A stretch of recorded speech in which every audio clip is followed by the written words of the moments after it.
हमारे घर से इस गंद की पोटली के लिए अब कोई जगह नहीं। अभी और इसी वक्त ले जाओ इसे यहाँ से।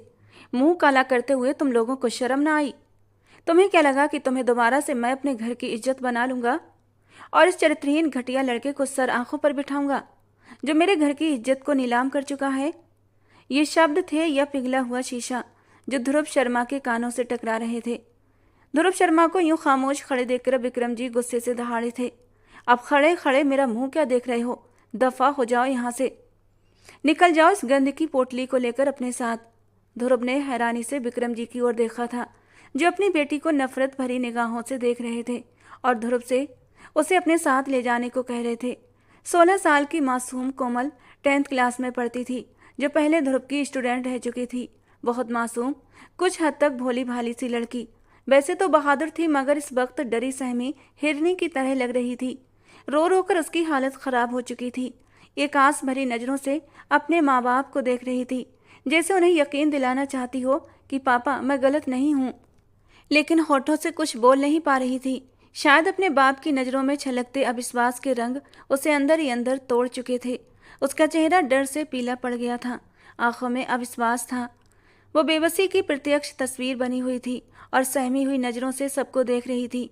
और फिर बहुत ही मुश्किल से उसके होंठ खुले थे। पापा, आप जो समझ रहे हैं वैसा कुछ भी नहीं है। ये सब सच नहीं है जो आप सोच रहे हैं। ध्रुव सर की इसमें कोई गलती नहीं और मेरी भी नहीं। मैं तो उनसे मदद लेने गई थी। ये बेकसूर हैं, उल्टा इन्होंने मेरी मदद की है। बस कर दो। विक्रम जी गुस्से के मारे चीख पड़े। तुम्हारी बेहयाई सबने अपनी आंखों से देखी है कोमल। पूरा मोहल्ला गवाह है कि तुम इस लड़के के साथ क्या कर रही थी।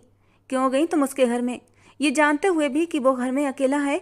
उसके बावजूद तुम वहां गई क्योंकि तुम्हारे दिल में खोट था। तुमने मुझे सबकी नज़रों में दो कौड़ी का कर दिया, मेरी इज्जत की अर्थी निकाल दी। मगर अब मैं तुम्हें इस घर में बर्दाश्त नहीं कर सकता। उन्होंने कहर भरी नज़रों से कोमल को घूरा था और अब वो उनकी नज़रें ध्रुव की ओर उठी थीं। अभी और इसी वक्त इससे शादी करो और इसे अपने साथ लेकर जाओ और लौटकर कभी अपना चेहरा हम लोगों को मत दिखाना। वो दो टूक अंदाज में बोले थे। मगर क्यों? ध्रुव ने चौंक कर कहा। आप मुझे किस बात की सज़ा सुना रहे हैं? मैं इस लड़की से कैसे शादी कर सकता हूँ जो मुझसे 12 साल छोटी है? आप अपनी इतनी मासूम और छोटी बेटी के साथ अन्याय कैसे कर सकते हैं? आप एक छोटी सी बात को आधार बनाकर हमारी पूरी जिंदगियों का इतना बड़ा फैसला नहीं कर सकते। अब तक चुप रहने वाला ध्रुव आखिरकार फट पड़ा। वो समझाने की कोशिश कर रहा था कि वो गलत समझ रहे हैं, लेकिन विक्रम जी की बेरहमी बढ़ती जा रही थी। तुम इसके साथ मुंह काला कर सकते हो, इसके साथ पाप कर सकते हो, अकेले घर में बुला सकते हो। तब तुम्हें एहसास नहीं था कि तुम दोनों की उम्र में कितना अंतर है? फिर अब तुम्हें ये बात क्यों याद आ रही है? तुम इसके साथ अपना टाइम पास कर सकते हो मगर तुम इसके साथ शादी नहीं कर सकते। एक बात कान खोलकर सुन लो मिस्टर ध्रुव शर्मा, तुम्हें इस लड़की को अपनी इज्जत बनाकर यहाँ से ले जाना होगा। अगर ऐसा ना किया तो मैं पुलिस को बुलाऊंगा। मुझे अब अपनी इज्जत की कोई परवाह नहीं क्योंकि मेरी इज्जत मिट्टी में मिल ही चुकी है। उनकी बेरुखी और गुस्से ने ध्रुव को चौंका दिया था। उसे बिल्कुल अंदाजा नहीं था कि वे अपनी ही बेटी के बारे में इस तरह बात करेंगे, वो बेटी जिस पर कभी उन्हें गर्व था। विक्रम जी के घर से शोर शराबे की आवाज़ सुनकर मोहल्ले के बड़े बुजुर्ग भी आ गए थे। मिस्टर, तुम अपनी मनमानी नहीं कर सकते। तुम दोनों जो कर चुके हो पूरा मोहल्ला जानता है। अब अगर तुम बिना शादी के यहाँ से चले गए तो इस बच्ची की ज़िंदगी बर्बाद हो जाएगी। इसे अपना लो। वो लोग ध्रुव पर जोर डालने लगे। बस फैसला हो गया, अब तो तुम्हें इस लड़की से शादी करना ही होगी। एक और आवाज़ आई। हम तो शुरू से ही तुम्हें इस मोहल्ले में रखने के खिलाफ थे। कोई नहीं जानता तुम कौन हो, अकेले क्यों रहते हो, कहाँ से आए हो। हम इसीलिए तुम्हें यहाँ घर देने को तैयार नहीं थे। इसीलिए हम मना करते थे कि हमारी लड़कियों को तुमसे पढ़ने न भेजा जाए, मगर किसी ने हमारी बात न मानी। अब देख लिया अपनी बेटी को उसके पास भेजने का अंजाम। अब सबकी नज़रों का रुख विक्रम जी की ओर था और वो सर झुकाकर खड़े रह गए। आंखों में बेबसी के आंसू छलक पड़े थे। मोहल्ले वालों की नज़रों में उनके लिए एक तिरस्कार था, एक अपमान था। जिस बेटी पर उन्होंने गर्व किया था उसने उनकी इज्जत मिट्टी में मिलाने में कोई कसर न छोड़ी। यही मेरी ज़िंदगी की सबसे बड़ी भूल थी कि मैंने अपनी बेटी पर भरोसा किया और मगर इसने मेरा भरोसा तोड़ दिया। ये सिर्फ आपकी इज्जत का सवाल नहीं है विक्रम जी, पूरे मोहल्ले की इज्जत का सवाल है। हम बिल्कुल भी नहीं चाहते ये लड़का हमारे मोहल्ले की इज्जत को ख़राब करके इतनी आसानी से चला जाए। ये कोमल से शादी करेगा और इसे यहाँ से लेकर जाएगा।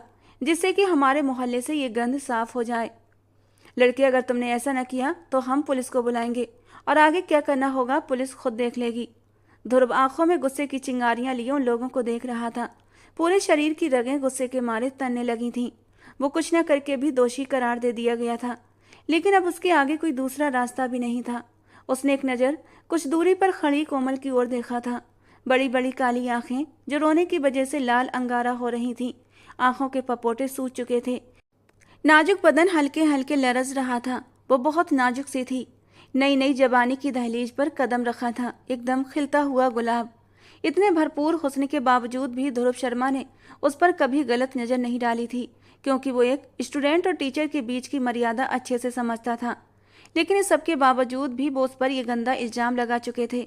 पता नहीं इतना दर्द, इतनी तकलीफ सहने के बाद भी वो अपने कदमों पर कैसे खड़ी थी। न जाने कितनी देर से वो रो रही थी।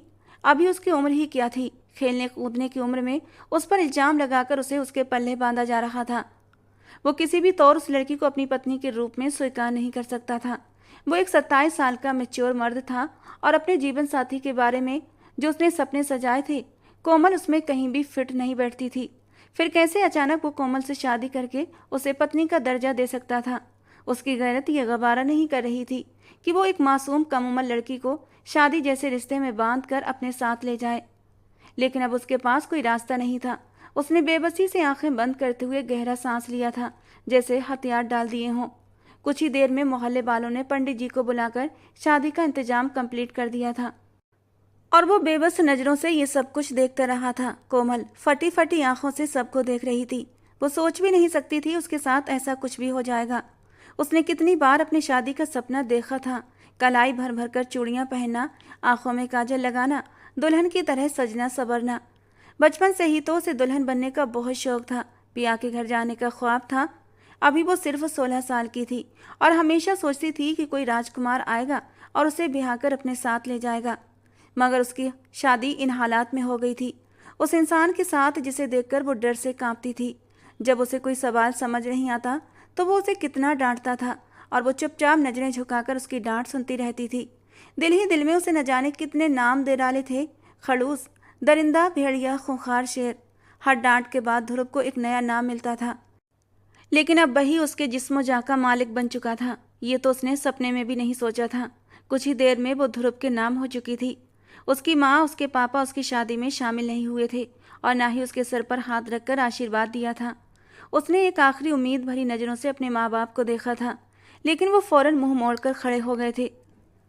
अब वो थके थके कदमों से ध्रुव के पीछे चलने लगी थी। ध्रुव के कदमों की तेजी बता रही थी कि वो बेहद गुस्से में था। कोमल तो हमेशा से ही उसके गुस्से से डरी रहती थी और अब भी उसे डर लग रहा था कि उसकी जान ही निकल जाएगी। पहले तो मैं कुछ ही घंटे इस पत्थर दिल इंसान के पास पढ़ने जाया करती थी और अब तो ये मुझे हमेशा हमेशा के लिए अपने साथ ले जा रहा है। हे भगवान, मुझे इसके गुस्से से बचा कर रखना।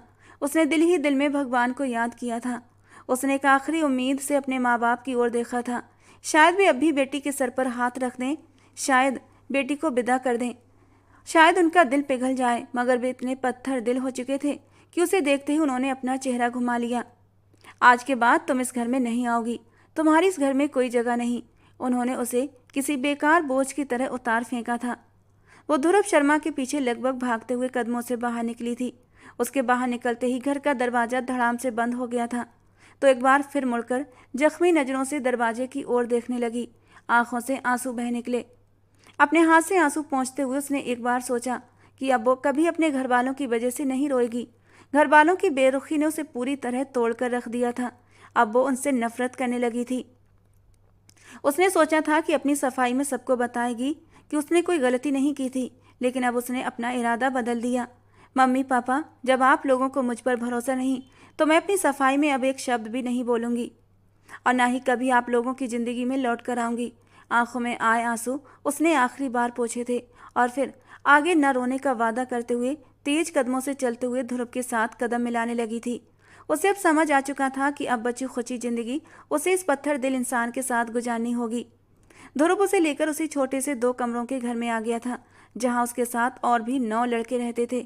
कोमल ये सोचकर डर से कांप उठी थी कि वो उन लड़कों की मौजूदगी में यहाँ कैसे रहेगी।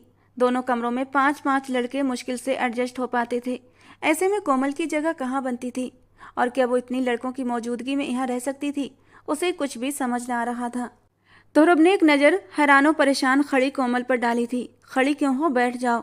उसने बहुत ही ठंडे अंदाज में उसे बैठने के लिए कुर्सी की तरफ इशारा किया था, जबकि वो उसकी बात मानते हुए जल्दी से कुर्सी पर बैठ चुकी थी। अगर बात न मानती तो कोई शक नहीं था कि वो अभी उस पर चीख पड़ता। ध्रुव जल्दी जल्दी अपना बैग पैक करने लगा था और साथ ही साथ फ़ोन पर किसी से बात कर रहा था। हाँ यार, तुमने मकान मालिक से बात कर ली? चलो, बहुत अच्छा किया। ये जो मुसीबत मेरे गले पड़ी है, अब इसे झेलना तो पड़ेगा ही। न जाने कौन से पापों की सज़ा मिली है मुझे, जो ये ज़बरदस्ती का ढोल मेरे गले में अटका दिया गया है। उसने गुस्से भरी नज़र कोमल पर डाली थी और वो डर के मारे सिमट कर रह गई थी। दूसरी तरफ से न जाने क्या कहा गया, जिस पर ध्रुव बोला, अरे मैं तुम्हें आकर सब कुछ बताता हूँ। क्या करता मैं? इसके अलावा कोई रास्ता भी तो नहीं था। उन लोगों ने कोई और विकल्प नहीं छोड़ा था, और अगर मैं चला भी जाता तो इस लड़की का क्या होता? वे लोग इसे संसार कर देते, ना किए हुए गुनाहों की सजा देते। न जाने ये लड़की उतनी ही मासूम है जितना मैं इस मामले में हूँ, या फिर ये सब जानबूझकर किया गया है। इसे तो मैं बाद में अच्छे से देख लूँगा। फ़ोन पर बात करते करते ध्रुव घर से बाहर निकल गया और कोमल वहीं बैठकर फूट फूट कर रोने लगी। जिंदगी ने ये कैसा नया मोड़ दिखाया। अब आगे आने वाला वक्त उसे न जाने क्या दिखाने वाला था। कुछ देर के बाद जब ध्रुव वापस आया तो उसके हाथ में एक थैला था। एक नज़र उसने कोमल की रोई रोई आंखों की ओर देखा।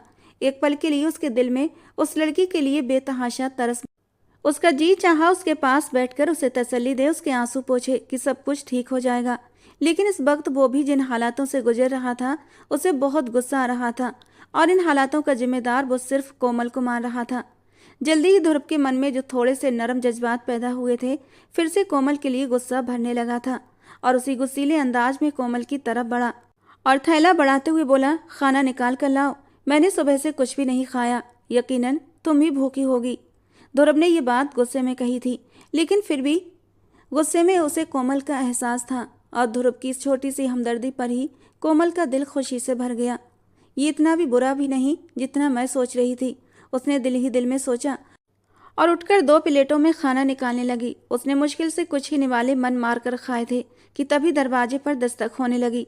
ध्रुव उठकर बाहर गया। अब घर में फिर से शोरगुल शुरू हो गया था। इस घर में रहने वाले लड़के अलग अलग कॉलेज में पढ़ते थे। शायद वे अब वापस आ गए थे।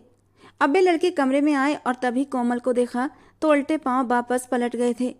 कोमल अपनी सहेलियों के साथ कई बार ट्यूशन पढ़ने के लिए इस घर में आ चुकी थी, मगर जब भी लड़कियां ध्रुव से पढ़ने आती तो इन लड़कों का अंदर आना मना होता था। तभी तो वे लड़के उसे देखकर हैरान होकर वापस मुड़ गए थे। शायद आज हुए तमाशे से वे सब बेखबर थे। वो इन्हीं ख्यालों में गुम थी जब ध्रुव उसके सामने आकर खड़ा हो गया। चलो उठो, देर हो रही है, बाकी लड़के भी आ जाएंगे। तुम्हें मैं इनके साथ यहाँ कैसे रख सकता हूँ? जो भी हो, जैसी भी हो, अब मेरी बीवी हो।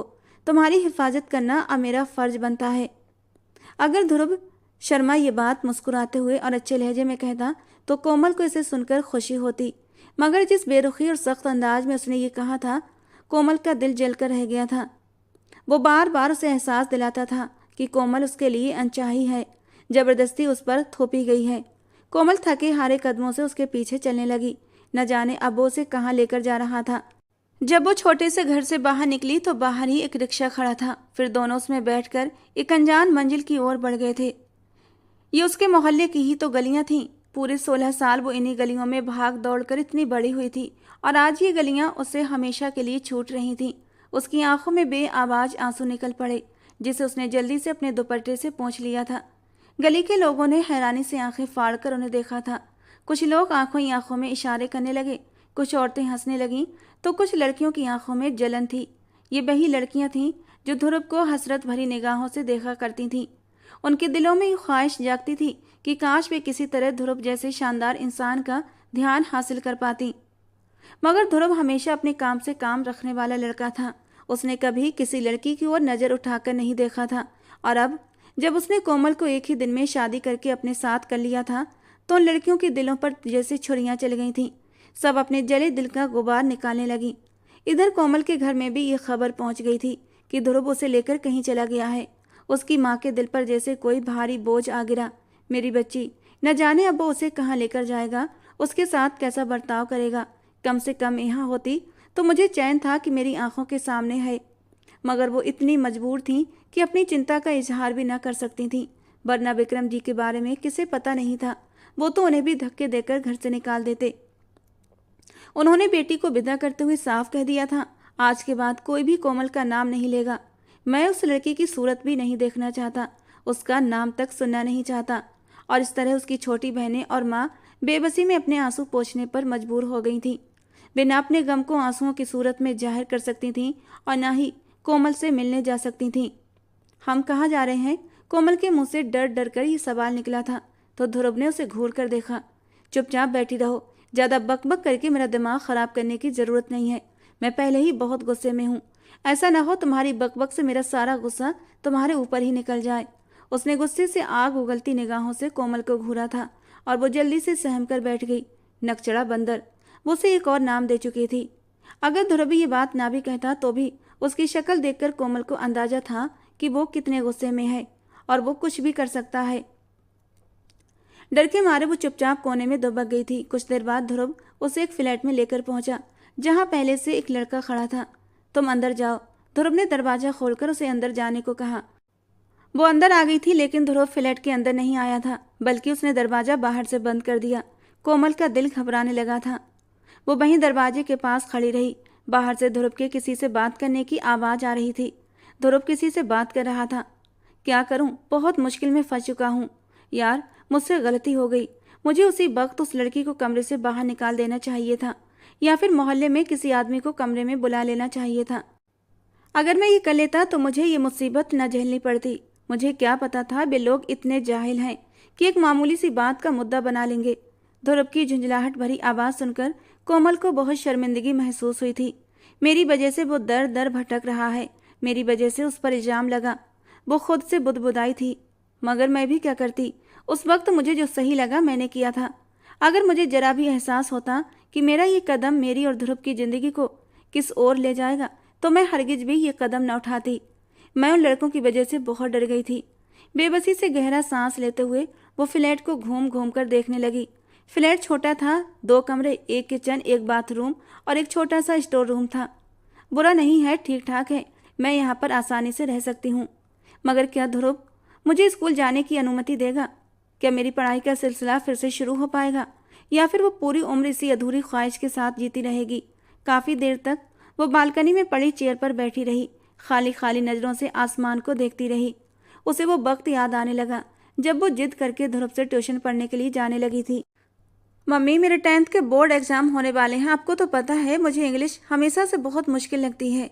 बिना ट्यूशन के मैं पेपर नहीं दे पाऊंगी, और अगर मैं फेल हो गई तो पापा मुझे दोबारा एग्ज़ाम देने भी नहीं देंगे। आप तो जानती हैं, पापा ने साफ कह दिया है कि जिस दिन मैं किसी क्लास में फ़ेल हो गई उसी दिन वो मुझे घर पर बिठा लेंगे। और मम्मी, आप तो जानती हैं ना मुझे पढ़ाई का कितना शौक़ है। वो मुंह बनाते हुए बोली थी। अरे, मैं तुम्हें उस लड़के के पास पढ़ने के लिए कैसे भेज दूँ? अभी उसे मोहल्ले में आए कुछ ही दिन हुए हैं, कोई उसके बारे में कुछ भी नहीं जानता, कौन है, कहाँ से आया है, और तुम कह रही हो कि मैं तुम्हें उसके पास भेज दूँ? मम्मी, इसमें बुराई क्या है? उसके पास और भी तो बच्चे जाते हैं, और फिर इस मोहल्ले में ऐसी कोई लड़की भी नहीं जो मेरी पढ़ाई में मदद कर सके।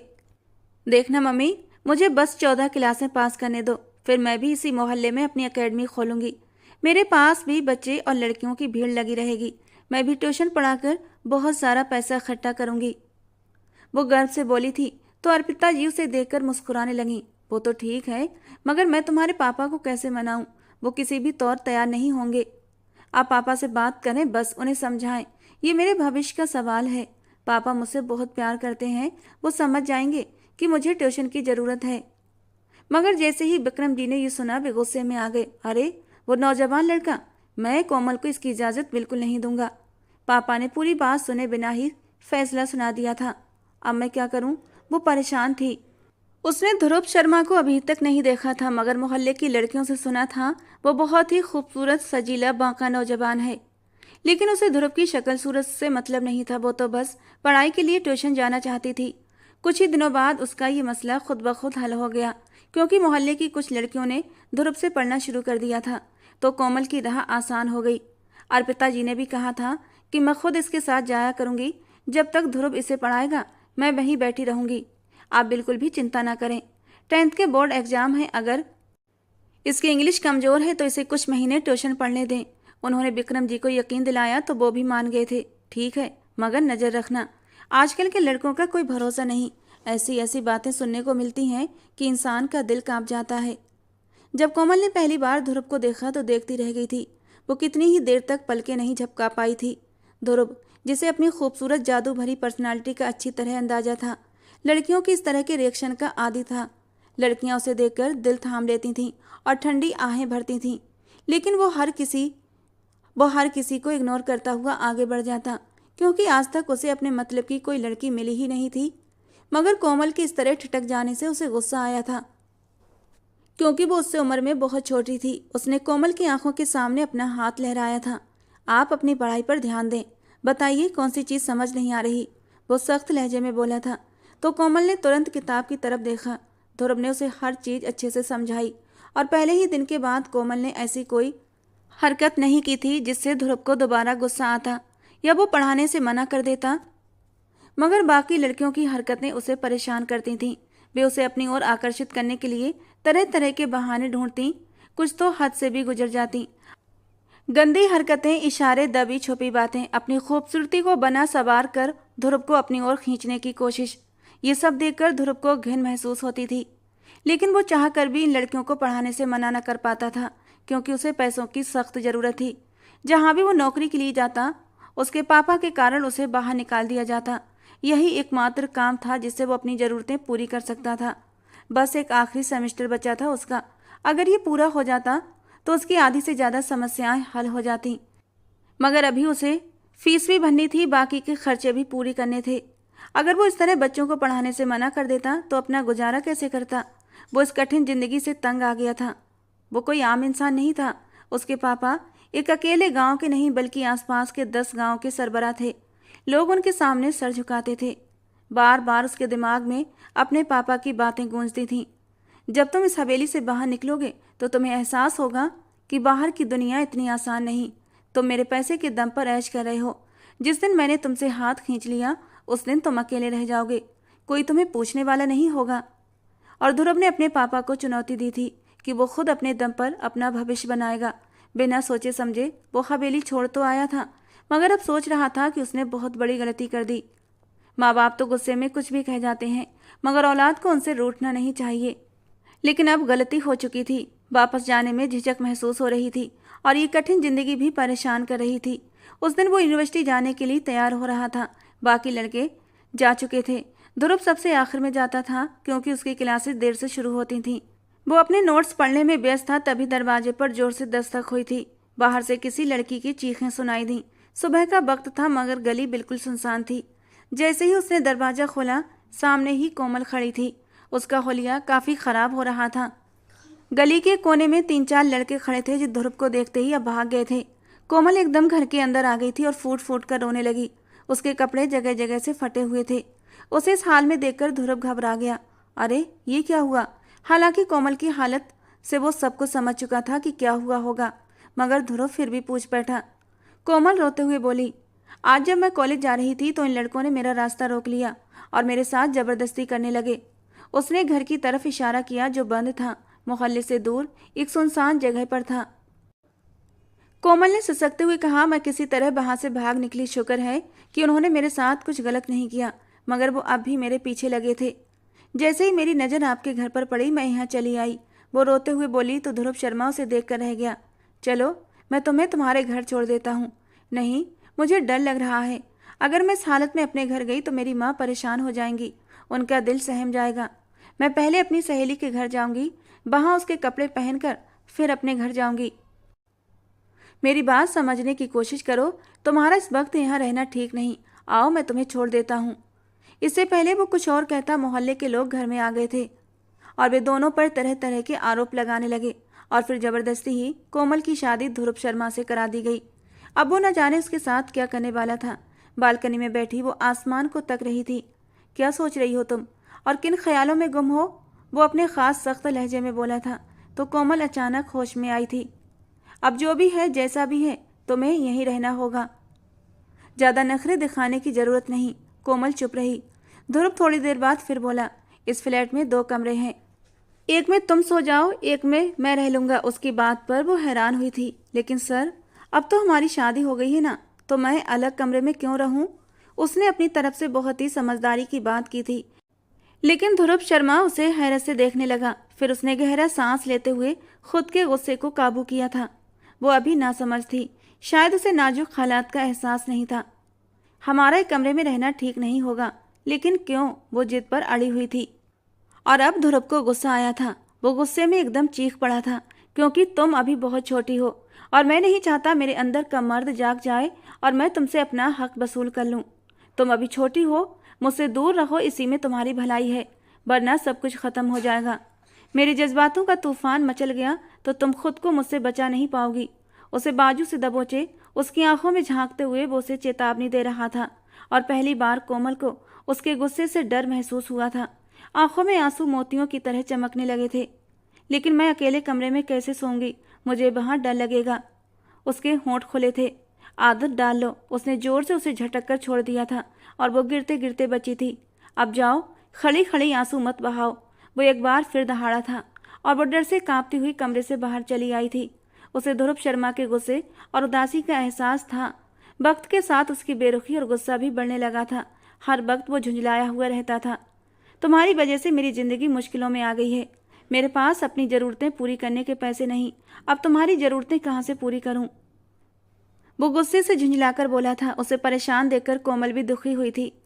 वो उसके बराबर सोफे पर बैठते हुए उसका हाथ अपने हाथों में ले गई। परेशान मत हो, सब कुछ ठीक हो जाएगा। और ध्रुव ने सामने बैठी उस कमसिन लड़की को देखा था। उसके जरा से छुअन से उसके पूरे बदन में करंट सा दौड़ा था। वो सब कुछ भूल कर उसे छूना चाहता था, महसूस करना चाहता था। उसके अंदर के मचलते जज्बात बेकाबू हुए थे। शायद कोमल की आगोश में वो अपनी सारी तकलीफों को भुला देता। यही सोचकर उसने अपना सर कोमल के कंधे पर रखा था और उसकी खुशबुओं को महसूस करके वो बुरी तरह मचल उठा था। बेध्यानी में उसके होठों ने कोमल की नरम मुलायम गर्दन को छुआ था और कोमल एकदम चौंक उठी थी। पूरे शरीर में एक सरसराहट सी दौड़ गई थी। ध्रुव के हाथ अब उसकी कमर पर टिक गए थे। अपनी कमर पर उसके हाथों का दबाव महसूस करके कोमल बुरी तरह घबराई थी। लेकिन ध्रुव के होठों का स्पर्श महसूस करके कोमल के दिल की धड़कनें जोरों से धड़क उठी थीं। वो बुरी तरह मदहोश हुई थी। नई जवानी के मचलते जज्बात थे और ऐसे में वो पहली बार इस एहसास को महसूस कर रही थी। कोमल की सांसें तेज हुईं और जब ध्रुव उसकी गर्दन से होता हुआ उसके होठों की तरफ बढ़ा था कि उसकी तेज बहकती सांसों को महसूस करके वो बुरी तरह चौंका था। वो ये क्या कर रहा था? वो ये कैसे कर सकता था? उसने झटके से कोमल को धक्का दिया था। अभी कुछ देर पहले जिन आंखों में मदहोशी थी, अब गुस्सा उतर आया था। क्यों मेरे करीब आती हो? क्यों मुझे बार बार इम्तिहान में डालती हो? जाओ अपने कमरे में, वो गुस्से से चीखते हुए बोला था और वो आंसू बहाते हुए अपने कमरे में चली आई थी। और ध्रुव ने जैसे तैसे खुद पर काबू पाया था। उसे एहसास होने लगा कि वो इस तरह कोमल की ज़िंदगी बर्बाद कर देगा। वो उसकी जिम्मेदारी थी। 1 महीने बाद उसके 10th क्लास के पेपर भी थे। वो कुछ सोचते हुए कोमल के कमरे की तरफ बढ़ा था, जो अब भी बेड पर बैठी आंसू बहा रही थी। उसे अफसोस हुआ था। उसे इस तरह कोमल को नहीं डांटना चाहिए था। वो तो नासमझ थी, उसकी संगत में बहक गई थी। तो उसकी गलती नहीं थी, गलती तो मेरी थी। मुझे उसके करीब जाना ही नहीं चाहिए था। यही सोचते हुए वो बहुत ही नरमी से उसके सामने बैठते हुए बोला था, अच्छा रोना बंद करो। देखो, मैं जो कुछ कर रहा हूँ तुम्हारे भले के लिए कर रहा हूँ। अभी तुम बहुत छोटी हो, तुम्हारी उम्र अभी सिर्फ पढ़ने लिखने की है। 1 महीने बाद तुम्हारे पेपर हैं। अपने पेपरों की तैयारी करो और रोज रात को 1 घंटा मेरे पास पढ़ने के लिए आना, समझ गई ना? पढ़ाई में कोई भी गड़बड़ की तो मैं इस बार तुम्हारी पिटाई भी लगा सकता हूँ। वो उसे बहलाने की खातिर हल्के फुल्के शरारती अंदाज में बोला था और वो रोते रोते हंस पड़ी थी। मुझे पता है आप मेरी पिटाई लगा सकते हैं। पहले तो आप मेरे टीचर होते थे, तब भी मुझे डांटते थे, और अब तो आप मेरे पति भी हैं। गुड गर्ल, बहुत समझदार हो। चलो अपनी किताबें निकालो और पढ़ाई करो। मैं देखता हूँ कुछ काम मिल जाए और कुछ पैसे हाथ आ जाएं। उसके चेहरे पर फिर से परेशानी के भाव आए थे। वो उसे समझाकर कमरे से बाहर निकल गया था और कोमल तो इसी बात से खुश हो गई थी कि उसे आगे पढ़ने की इजाज़त मिल चुकी थी। उसने जल्दी से वो बैग खोला जो विदाई के वक्त उसकी बहन ने उसके हाथ में थमा दिया था। उसमें उसकी कुछ ज़रूरी चीज़ें और उसकी किताबें थीं। उस दिन मकान मालिक ने हद कर दी। कहने लगा, अगर कल तक किराया नहीं दिया तो सामान उठाकर बाहर फेंक दूंगा। 2 महीने से पैसे नहीं दिए। अपने पति से कहना शाम को मुझसे आकर मिले। वो उसे धमकाकर चला गया। कोमल रोने लगी। वो अब कहाँ जाएगी, क्या करेगी। जब ध्रुव घर आया तो उसने डरते डरते उसे सब बताया। ये आदमी बहुत नीच है। जब कहा था कुछ दिन इंतजार करे तो बार बार घर क्यों आता है। तभी ध्रुव के फ़ोन पर कॉल आई थी। उसकी शक्ल एकदम बदल गई। फ़ोन कान से लगाकर सुना और फिर जल्दी से उठकर खड़ा हुआ। मैं अभी आ रहा हूँ। आप कहाँ जा रहे हैं?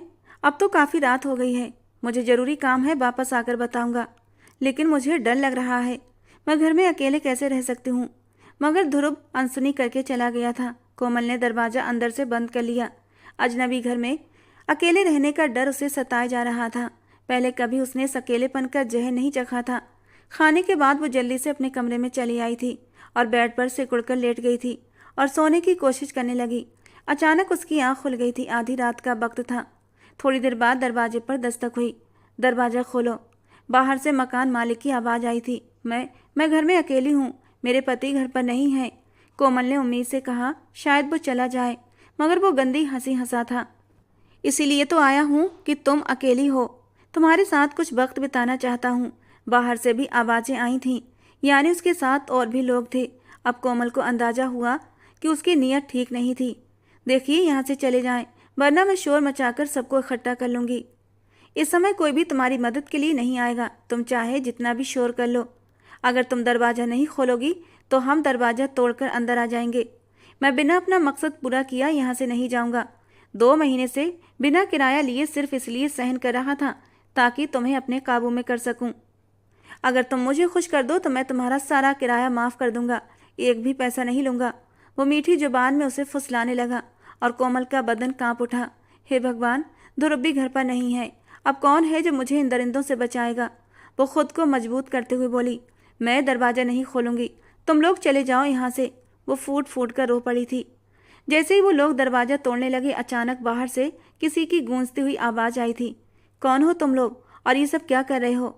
ये आवाज़ सुनकर कोमल के शरीर में जान आई थी। ध्रुव लौट आया था, लेकिन अगले ही पल उसके मन में एक और डर आया। वे लोग बहुत ज़्यादा हैं। अगर उन्होंने ध्रुव को कुछ कर दिया तो। इसी डर के बीच अचानक एक जोरदार गोली चलने की आवाज़ आई। अब तो कोमल के होश उड़ गए थे। क्यों लोगों ने ध्रुव को मार दिया? अगर ध्रुव को कुछ हो गया तो मैं कहाँ जाऊँगी। वो हड़बड़ाकर दरवाज़ा खोलकर बाहर आई थी। सामने देखा तो एक आदमी ज़मीन पर औंधे मुँह पड़ा था और बाकी लोग एक कोने में खड़े थे। उनके सामने ध्रुव गुस्से से खड़ा काँप रहा था। उसके साथ एक आदमी और था जिसके हाथ में एक गन थी। यकीनन गोली उसी ने चलाई थी। ध्रुव को सामने जिंदा और सही सलामत देखकर कोमल के दिल को सुकून मिला था। वो दौड़कर उसके पास गई और लिपट पड़ी। आप ठीक तो हैं ना? इन लोगों ने आपको कुछ किया तो नहीं? ध्रुव ने उसके आंसुओं को महसूस किया। उसके लहजे में पहली बार अपनापन था। अब उसकी नज़र उस आदमी पर पड़ी जिसने गोली चलाई थी। वो हैरत में पड़ गई। ध्रुव ने उसकी आंखों में सवाल देख लिया था, लेकिन सख्त लहजे में कहा, तुम अंदर जाओ, मैं अभी आता हूँ। ये कहकर वो उन लोगों की ओर मुड़ा था जो कोमल की इज्जत पर हाथ डालने आए थे। अगर अपनी जान बचाना चाहते हो तो इस जख्मी आदमी को यहाँ से लेकर चले जाओ, वरना तुम सबको पुलिस के हवाले कर दूंगा। वो फौरन अपने साथी को लेकर वहाँ से रफू चक्कर हो गए थे। उस आदमी के पैर में गोली लगी थी। आप कहाँ चले गए थे? मैं कब से आपका इंतजार कर रही थी। अगर आपको कुछ हो जाता तो मेरा क्या होता? वो रोते हुए उसके सामने आकर खड़ी हो गई थी। ध्रुव ने कहा, फिक्र मत करो, अब सब ठीक हो जाएगा। हमारी ज़िंदगी की जो मुश्किलें थीं वो अब ख़त्म होने वाली हैं। अब तुम्हें अपने घर का सुकून मिलेगा। आज ध्रुव की आंखों में एक अलग ही चमक थी, चेहरे पर सुकून था। अच्छा, अब तुम सो जाओ, बहुत थक गई होगी और जो आज हुआ है उसने तुम्हारे दिमाग को काफ़ी झकझोर दिया है। तुम्हारे लिए आराम करना ज़रूरी है, वरना जब तक जागोगी परेशान ही रहोगी। और ध्रुव सही कह रहा था। उसका मासूम दिमाग बार बार उसी घटना में उलझ कर रह गया था। मैं यहीं आपके बेड पर सो जाऊं? मुझे अपने कमरे में सोते हुए डर लग रहा है। वो इस वक्त पूरी तरह डरी हुई थी और ध्रुव ने कुछ सोचते हुए उसे अपने बेड पर सोने की इजाज़त दे दी और वो खुशी खुशी कंबल में लेट गई थी। साथ ही साथ उसने ध्रुव का हाथ भी पकड़ लिया था और फिर धीरे धीरे वो नींद की वादियों में खो गई। आज पहली बार उसने ध्रुव का हाथ थाम कर सोई थी।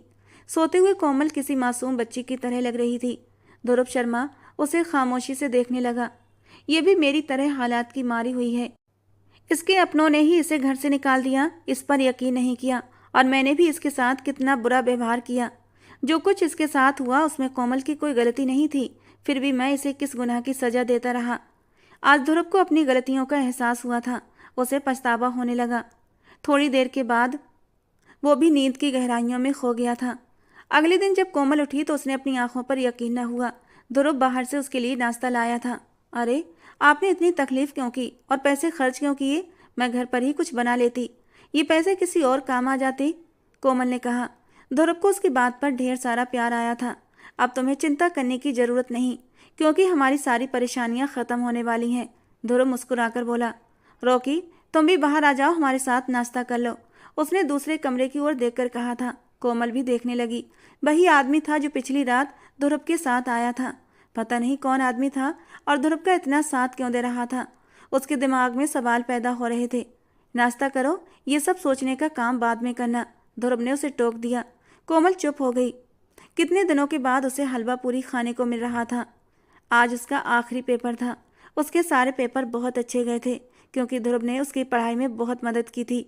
जब वो पेपर देकर आई तो बहुत खुश थी। उसकी खुशी से दमकता हुआ चेहरा देखकर ध्रुव भी खुश हो गया था।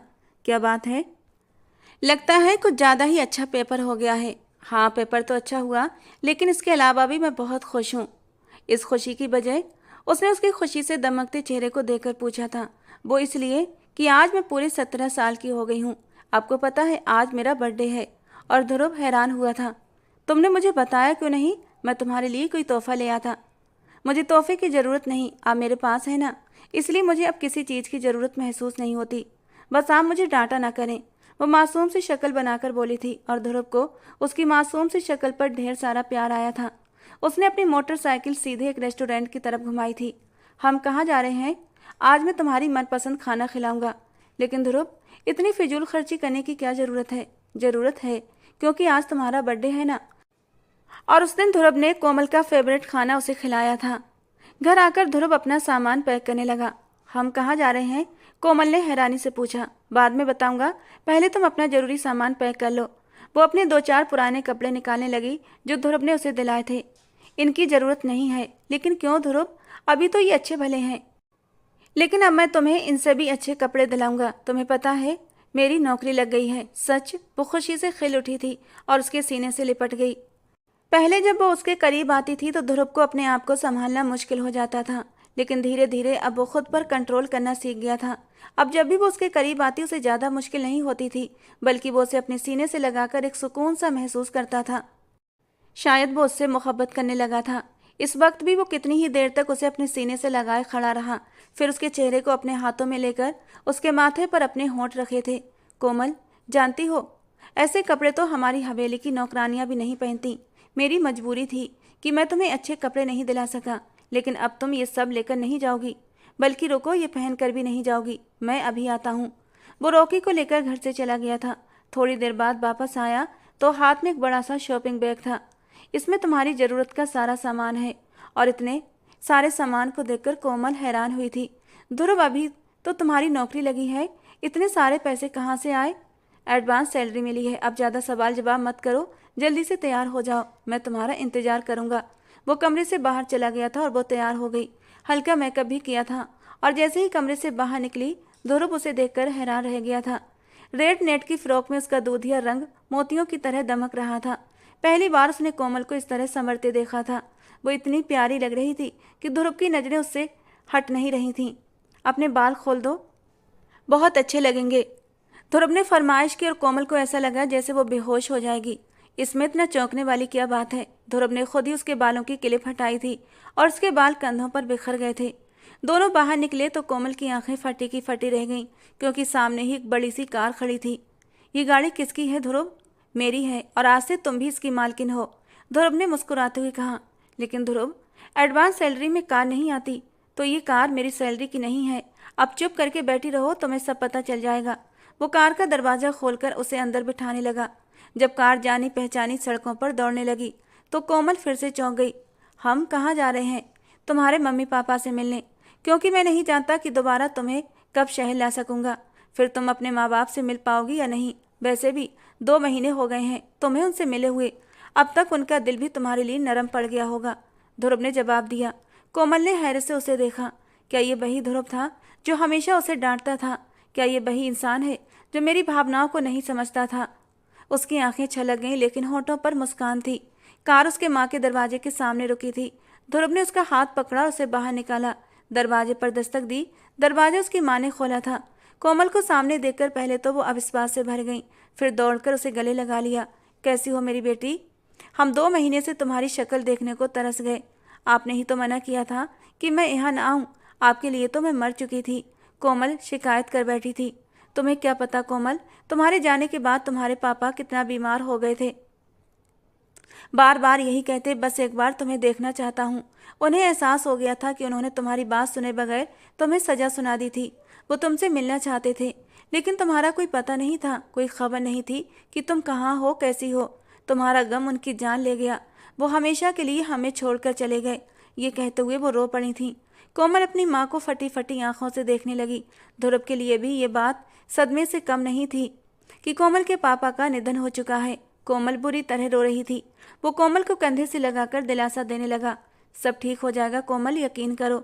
अगर मुझे ये बात पहले पता होती तो मैं पहले ही तुम्हें यहाँ ले आता।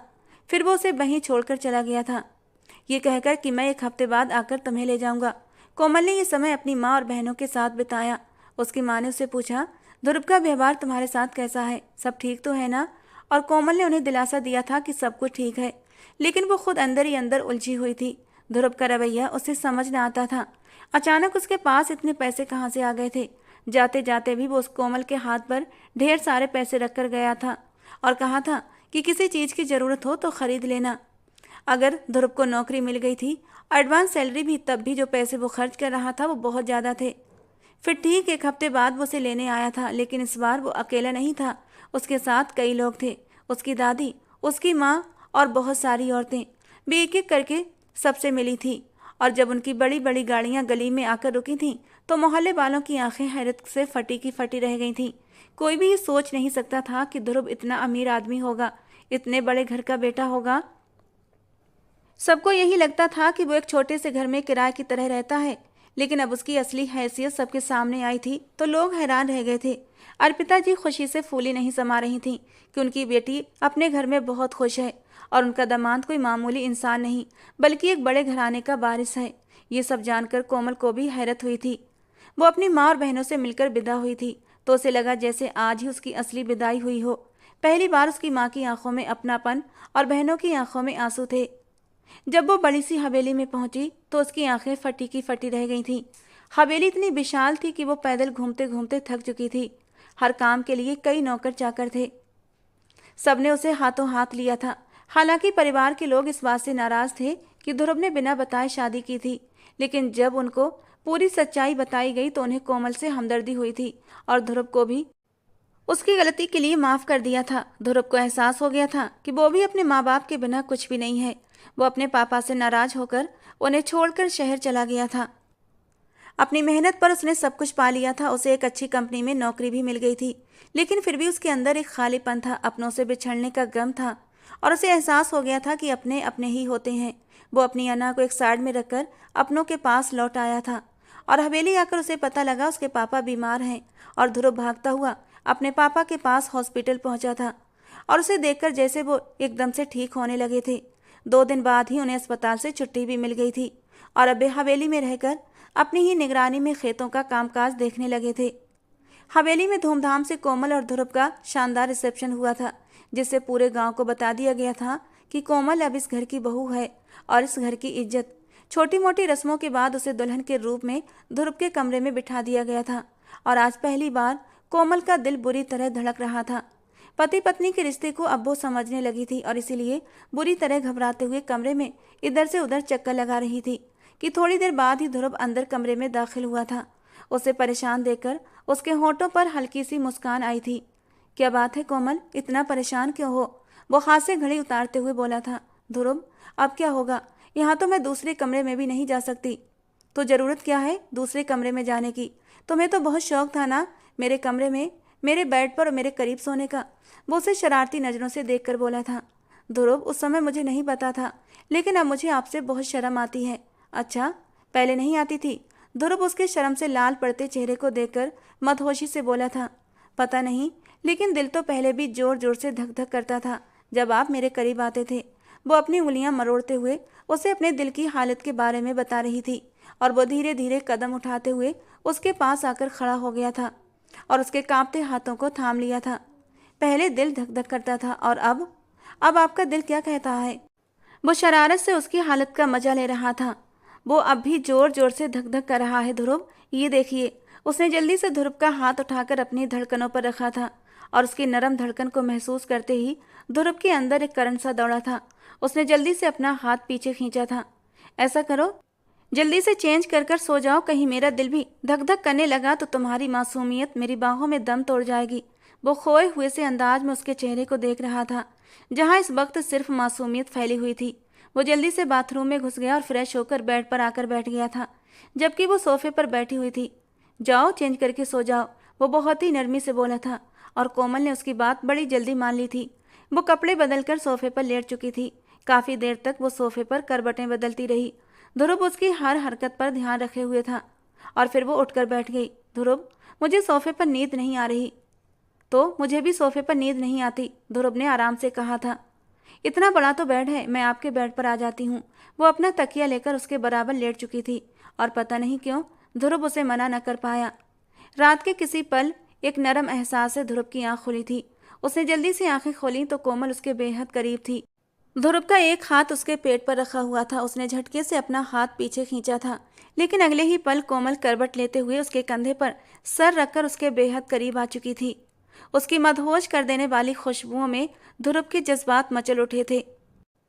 वो कोमल को खुद से दूर हटाना चाहता था, लेकिन चाहकर भी ऐसा न कर पाया। उसने काफी देर तक खुद को समझाने की कोशिश की, लेकिन वो खुद को बहलाने में नाकाम रहा और फिर उसने गहरा सांस छोड़ते हुए कोमल को धीरे से अपनी ओर खींचते हुए अपनी पनाहों में समेट लिया था। वो अब और ज्यादा कोमल से दूर रह ही नहीं सकता था। उसके दहकते होठों ने कोमल के नरम नाजुक गर्दन को छुआ था, फिर उसके होठों की नरमी को महसूस किया था। किसी नरम एहसास के तहत कोमल की आंख खुली थी और खुद को ध्रुव की बाहों में पाकर उसका दिल तेजी से धड़क उठा था। ध्रुव, उसके लब फड़फड़ाए थे। बस कोमल, अब और नहीं, अब खुद पर बर्दाश्त नहीं होता। कहते कहते वो पूरी शिद्दत से उसके होठों पर झुका था। एक पल के लिए कोमल घबराई थी। उसका नाजुक वजूद कांप उठा था। वो ध्रुव की बाहों से निकलना चाहती थी, लेकिन अब ध्रुव अपने होश में कहाँ था। वो धीरे से मिनमिनाई थी, ध्रुव प्लीज, मुझे डर। और उसने उसके होठों पर उंगली रखकर उसे खामोश कर दिया था। बिल्कुल भी डर नहीं लगेगा, बस अपनी आंखों को बंद कर लो और महसूस करो मेरे प्यार को, मेरी शिद्दतों को। और कोमल ने बाकी अपनी आंखें बंद कर ली थीं, जबकि ध्रुव के हर स्पर्श के साथ वो बुरी तरह मदहोश हो रही थी। उसकी हर छुअन में एक नशा था और उस नशे में कोमल बुरी तरह चूर हो चुकी थी। और फिर ध्रुव की आखिरी शिद्दत पर एक सिसकी के साथ उसकी आंखों से मदहोशी के 2 आंसू टूटकर गिरे थे, जिन्हें ध्रुव ने अपने होठों से चुन लिया था। उस रात ध्रुव न चाहते हुए भी अपने रिश्ते की शुरुआत कर चुका था और कोमल भी अब कहाँ ध्रुव की बाहों से दूर जाना चाहती थी। वो भी तो न जाने कब से इन बाहों में आने के लिए बेचैन थी। इस खूबसूरत मिलन पर दोनों के दिल की धड़कनें बुरी तरह धड़क रही थीं, लेकिन इन धड़कनों के बीच दोनों के दिल में एक सुकून भी उतर चुका था और अब एक तूफान के बाद दोनों एक दूसरे की बाहों में लिपटे सुकून से सो रहे थे। दोनों के बीच की दूरियां अब कम होने लगी थीं। वो अब ध्रुव से डरती नहीं थी, बल्कि अब उसे उसके साथ बातें करने में, उसके साथ वक्त गुजारने में अच्छा लगता था। धीरे धीरे दोनों में एक गहरी दोस्ती हो चुकी थी। अब वो बोर्ड के 12th की तैयारी कर रही थी। अपने माँ बाप के साथ कुछ दिन रहकर वो कोमल को लेकर शहर आ गया था, क्योंकि उसकी नौकरी वहीं थी। वहाँ वो बीच में अपने माँ बाप के पास चक्कर भी लगाता रहता था और फिर उसका 12th भी कंप्लीट हो गया था। उसकी माँ को हवेली की बारिश की बहुत जल्दी थी, लेकिन ध्रुव ने साफ कह दिया कि माँ, मैं अभी बच्चों के बारे में नहीं सोच सकता, क्योंकि कोमल को इतनी कम उम्र में मैं बच्चों की जिम्मेदारियों में डालना नहीं चाहता, इसलिए अब आप आगे से ये बात ना करें। और उसकी माँ ने भी चुप्पी साध ली थी। दोनों खुशियों भरी जिंदगी जी रहे थे और पूरे 3 साल गुजर चुके थे। और फिर एक दिन, उस दिन उसका 21वां बर्थडे था, जब उसने शर्माते हुए एक किट उसके सामने रखी थी और जिसे देखकर ध्रुव हैरान रह गया था। कोमल, तुम माँ बनने वाली हो? उसे विश्वास नहीं हो रहा था, जबकि कोमल ने शर्माते हुए अपना सर झुका लिया था। लेकिन कोमल, ऐसा कैसे हो सकता है? मैंने तो तुम्हारी सेफ्टी के लिए तुम्हें गोलियां। हाँ, लेकिन पिछले महीने से मैंने उन्हें खाना बंद कर दिया था। लेकिन क्यों कोमल? बस अब मुझे एक नन्हे मुन्ने बच्चे की चाहत होने लगी है और देखो, मेरा ये सपना पूरा हो गया। ध्रुव, खुशी से उसके आंसू चमकने लगे थे और ध्रुव ने खींचकर उसे अपनी बाहों में भर लिया था। उसके माथे को चूम कर उसके पेट पर हाथ रखा था जहाँ उसका अंश पल रहा था। और फिर जब उसने हवेली को एक प्यारा सा वारिस दिया तो हवेली में उसकी कदर और भी बढ़ गई थी। दोस्तों, आज की हमारी कहानी आपको कैसी लगी कमेंट बॉक्स में ज़रूर बताना। पसंद आई हो तो प्लीज़ लाइक करना। रोज़ एक नई कहानी सुनने के लिए हमारे चैनल को सब्सक्राइब करना। मिलते हैं दोस्तों अगली किसी नई रोमांटिक कहानी के साथ।